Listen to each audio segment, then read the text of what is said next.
Днес ще тестваме печката на 12 литра. Ще пържим каракуда ето в такъв чугунен сач. И ще видите какво ще се получи накрая. Вече. Сам месото да се получи сочно и вкусно, трябва да бъде на 2 пръста дебело. Ето взех котлет и днес ще го правим ето в тази пеш на чугунена скара. Ето такава. Ето такава. Които ги продаваме. И накрая ще видим как ще се получи, как работи.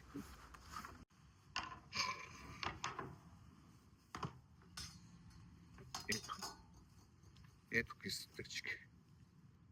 Красота. Ето. Днес ще режем месото ето с такъв нож, доста идеален, остър. Ето в такъв калъв. И също ето с такъв сатър ще готвим. И такива ножове за месо също предлагам. Ще пържим днес и рибката, и месото.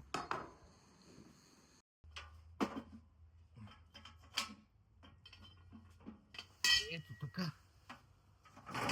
Лесно се сглобява печката, която на 12 литрова тенджера.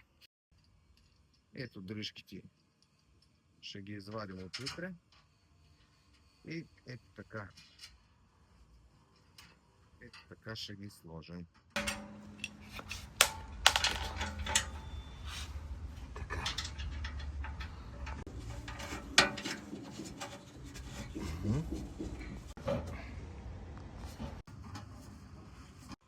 Ето, сглобихме печката. Така. Значи, който знае за какво е това, елате ще покажа. Ела, насам ще покажа.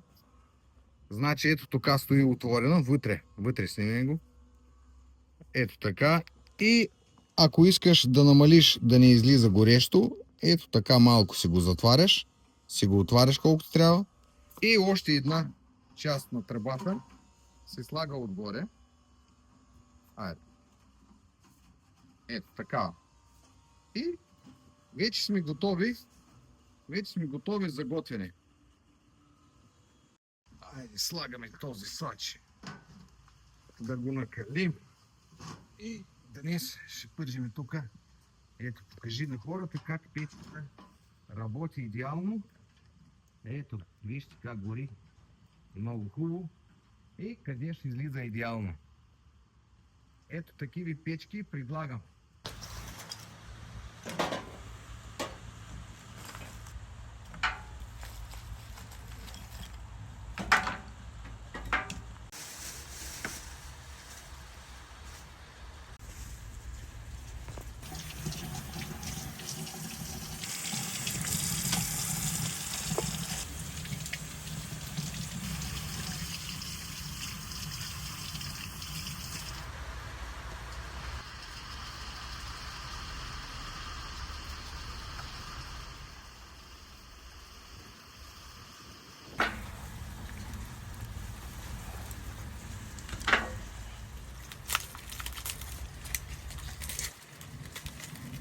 Не е важна каква е погодата, ми вършим и работа.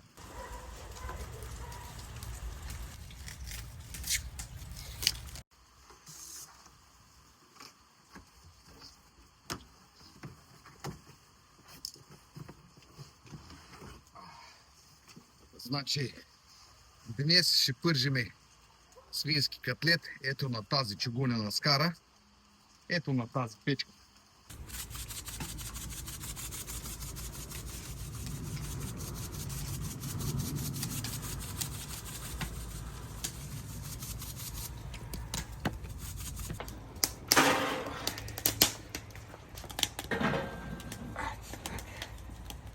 Ето готовечка.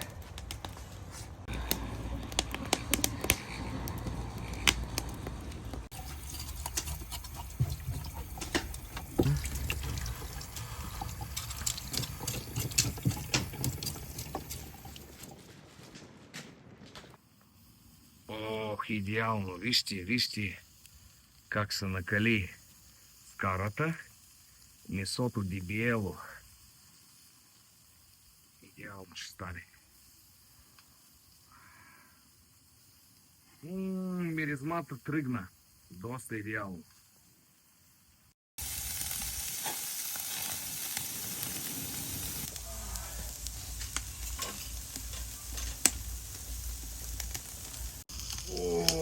Ай, каква красота! Вижте каква скаричка запечатахме месо. А това е това е красота. Задължително месо трябва да има малко маса. Знам да бъде по-мазничко и да не бъде сухо.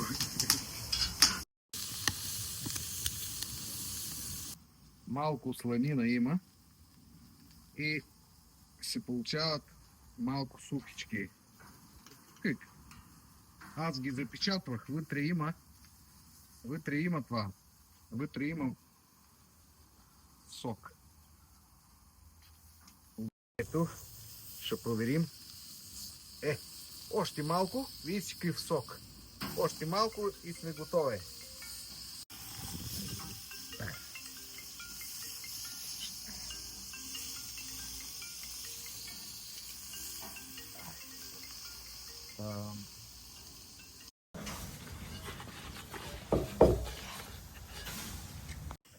Ето, преди да вадим месото, първо слагаме арменски лаваш вътре в гювеч и след това слагаме ето така месо. И лаваш взима сок и миризмата и след това най-вкусното каквото има. Това е месо с лаваш, който приема тази мазнина от месо. Айде още малко и сме готови. Не.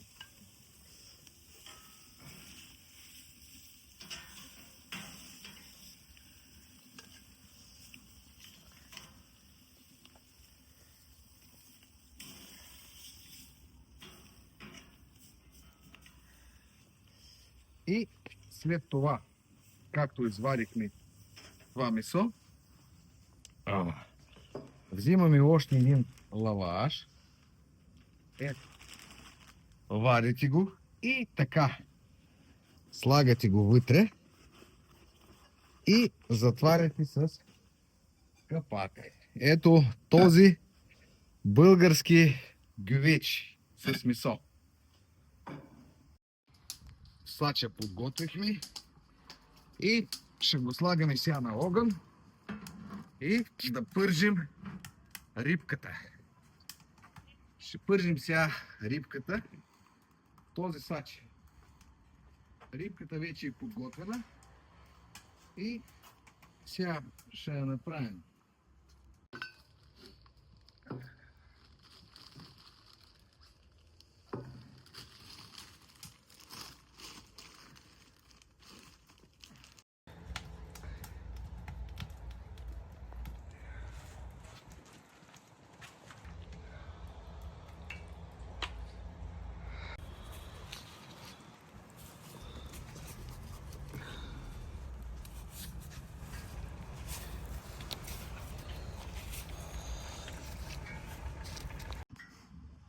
Преди да сложим и каракудата, чувате ли как масло значи журчи?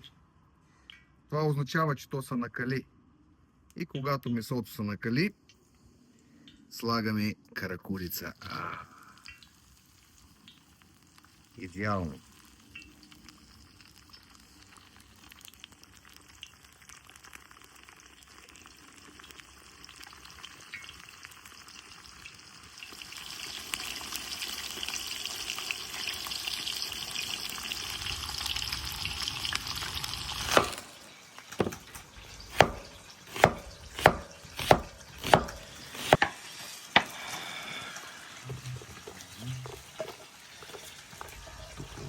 Лаваш да се повдигне и там.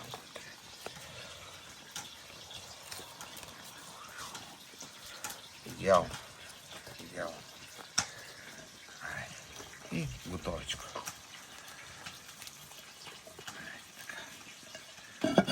Знаете ли какво предимство на чугунения съд?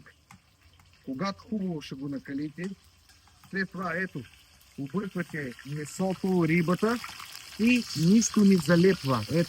Ето, както виждате, идеално се твърди и нищо не залепва. Така се твърди. Красота.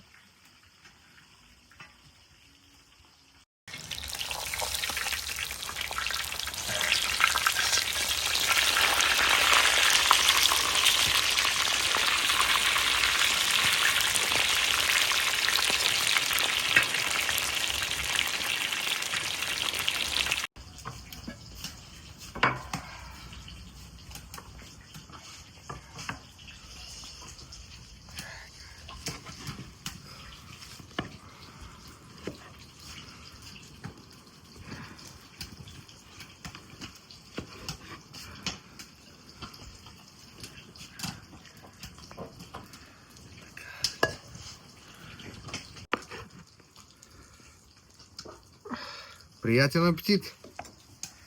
Пробваме! Ай!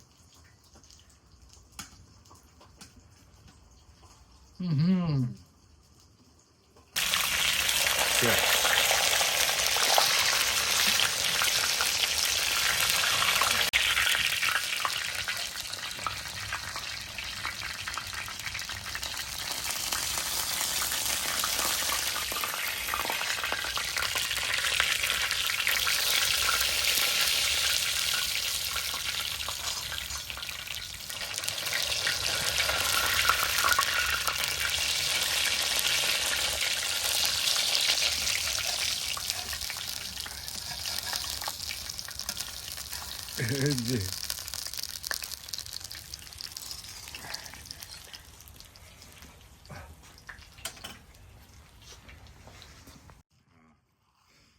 Какво искам да ви кажа?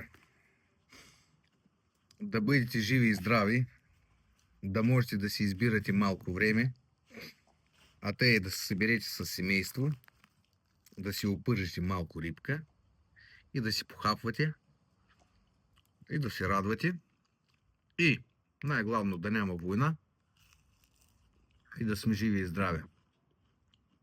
Чао!